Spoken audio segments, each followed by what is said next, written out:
Hello mga kantrip, good evening po sa ating lahat. Welcome back again to our channel. Kumusta po kayo? So mga kantrip, kung bago ka lang po sa channel na ito, ang karamihan po sa ating pinag-uusapan dito ay tungkol po sa pagsisimula ng motor parts business and accessories at mga konting tips and advice po base po sa aming mga karanasan bilang halos 10 years na rin dito sa industriyang ito at soon to be ay magkakaroon na rin kami ng 3 branch. So, mga ka-antrip, meron tayo ditong shoutout kay Ma'am Bel Miresclamado. Niya, ma'am, gusto ko magtayo din ng motor parts.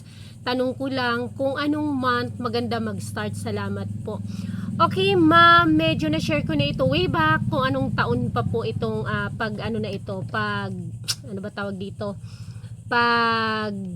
itong tungkol sa topic na ito.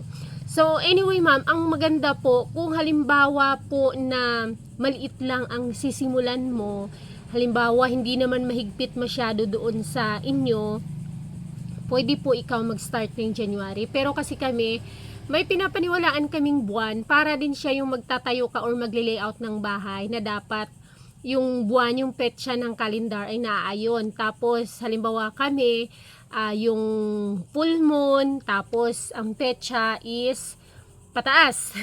Hindi ko sure kung ina-apply nyo to, pero ano lang, hindi naman sa may pinanggagalingan talaga ng mga feng shui or what. Parang feeling ko lang. So this January, kung hindi maging January ito, ay maging February or March ay i-open namin itong pang third branch. Hintay namin ang 28. So, hindi ko pa napapadouble check kung full moon yung time na yun, pero gusto ko lang ng 8. So, January po is maganda. Pero as nag-start, kahit wag ka po munang kumuha ng business permit, lalo na kung maliit pa lang po ang simulan mo, at kung maliit, halimbawa nagre-rent ka lang, kung magpapagawa ka naman, start ka po muna sa maliit na pwesto. Halimbawa, ikaw mismo magpapagawa po, tapos limitado ang kapital mo, maliit lang. Mas importante po ang laman. Halimbawa, pagawa ka lang ng maliit na pwesto or maliit po ninyo na tindahan, na shop. Ang importante, hindi maubos yung iyong kapital doon sa iyo palang pwesto or sa iyo palang building, sa iyong pinapagawa.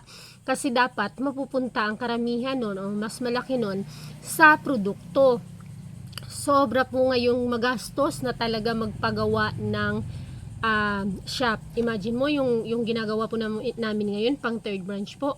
Sa mga angle bars pa lang, angle bar po, yung ginagawang stante, mga mating, yung ganito, kasi dito sa atin, mabibigat yung mga produkto natin, So, imbis na kahoy yung ginagamit namin, maano kasi siya yung kahoy kumbaga, ano ba tawag dito? Parang madumi ba tingnan kasi ang kakapal, ang lalaki. Tapos, kapag naman yung mga binibili lang, yung ganon-ganon, yung ina-assemble, naku, hindi siya tatagal dito sa mga products natin. Pinipili lang yung pinaglalagyan yun, like mga carburetor, repair kit, o yung mga magagaan, pero karamihan sa mga paninda kasi natin, mabibigat. Nandyan yung mga sprocket, mga stator, engine sprocket, nandyan yung mga kadena, mga brake shoe, nandyan yung mga hub, mga panel, mga flange hub, mga block, mga basta yan, marami mga bolts, yan yung mga mabibigat. So doon sa kabilang shop namin, even po dito, wala na kaming ginamit dito na istanteng kahoy. Lahat ng istante namin dito ay made of angle bars. Kagaya po ng mga yan. Ayan po, mga angle bar yan. Lahat po yan dito, angle bar at saka mga mga naka-steel matting. Ito yung mga pinagbibitinan yan, steel matting yan. Yan yung mga istante po na yan, lahat po yan, mga naka-angle bars po kami dito kasi isahang gastos at matibay po. Kaysa naman yung bibili kayo nung naka-assemble yung kulay puti. Nako, nag-try po kami nun, hindi umubra, ngingiwi siya katagalan kasi nga mabibigat yung paninda natin dito. So, kung mag-start ka po, piliin mo yung petsa na ganyang petsa at huwag ka na munang kumuha ng permit kasi inaalaw naman din tayo ng ating mga LGU na kumbaga mag-test muna, testing, at least 6 months yan. So ngayon, kung mag-start ka kasi ng January, tapos maliit lang naman ang ang iyong pwesto, syempre magta-try ka pa kung makasurvive ba yun ng 6 months. Ngayon pagdating ng 6 months, pwede mo na rin siyang halimbawa isitahin ka na, edi tanungin mo na lang ang munisipyo kung pwede mo siyang i-renew na lang or kumuha ka na lang on the next January. Kasi kamo, ino-observe mo ba? Kasi mahina po talaga ang kita ng shop pagbago pa lang. Halos, yun nga, may kakilala po ako, nag-branch sa ibang lugar. Ano daw, parang lang, parang puro lang siya abono, ang hina. Kasi may mga naunang shop na syempre nangangapa ka pa ng customer, nangungustomer ka pa. Ngayon kung medyo mahina ang parulos mo, lalo na kung ikaw ay nagre-rent, doon ka mahihirapan. So, imbis na bayad mo doon, ang isipin mo, doon sa pinag-usapan natin to sa branch na ibalik na lang o i-close na lang para madagdag siya sa stocks and inventory mo. So, ganun po siya.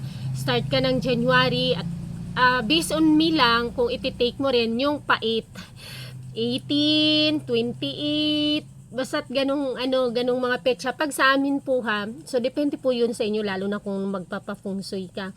Tapos yun po, observe mo muna siya ng, ng 6 months to 1 year kung maso-survive niya po yun, and then kuha po kayo ng business permit. Importante po kasi yung business permit, lalo na sa atin, kasi pag halimbawa dumating yung time na gusto mong mag-loan, business permits naman po ang pinaka-importanting kailangan para ma-approve tayo ng loan, maging private man yan or bagay wala namang government loan.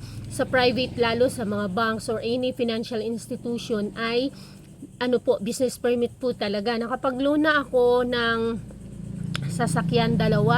Una yung aming panel, yung truck panel namin na pangkargahan, so niloan yun, kinailangan ng business permit. And then yung sasakyan, yung pick up namin, business permit.